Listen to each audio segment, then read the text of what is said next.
திருத்தணியில் பொதுமக்களை கத்தியை காட்டி மிரட்டி தகாத வார்த்தையில் திட்டி வந்த வாலிபர்.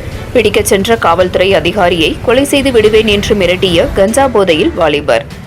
திருவள்ளூர் மாவட்டம் திருத்தணி நகராட்சியில் அரக்கோணம் சாலை அரசு பேருந்து பணிமனை பகுதியில் உள்ள பொதுமக்களை வாலிபர் ஒருவர் கத்தியை காட்டி தகாத வார்த்தைகளில் பேசி பொதுமக்களை மிரட்டி வந்துள்ளார்.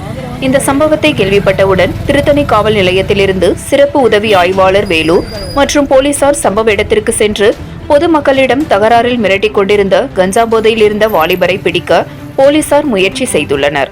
அப்போது கஞ்சா போதையில் இருந்த வாலிபர் போலீசாரை தகாத வார்த்தையில் பேசி கையில் வைத்திருக்கும் கத்தியால் வெட்டி விடுவேன் என்று கஞ்சா போதையில் போலீசாரை மிரட்டி இங்கிருந்து சென்று விடுங்கள் என்று தகாத வார்த்தையில் போலீசாரை கஞ்சா போதையில் இருந்து வாலிபர் மிரட்டியுள்ளார்.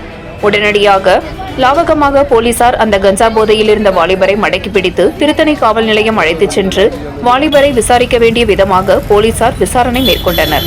பிடிபட்ட வாலிபர் திருத்தணி நகராட்சியில் சித்தூர் சாலையில் வசித்து வரும் சாய் கல்யாண் என்று பெயர் கூறியுள்ளார்.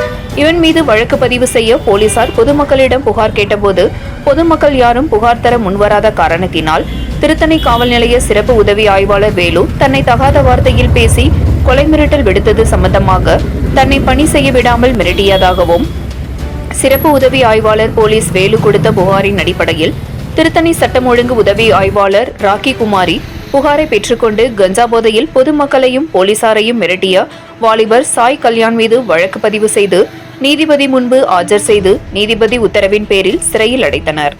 கஞ்சா போதையில் வாலிபர் பொதுமக்களையும் போலீசாரையும் மிரட்டிய இந்த சம்பவம் திருத்தணியில் பெரும் பரபரப்பை ஏற்படுத்தியது. 7 Green நியூஸ் செய்திகளுக்காக திருத்தணி செய்தியாளர் மணிகண்டன்.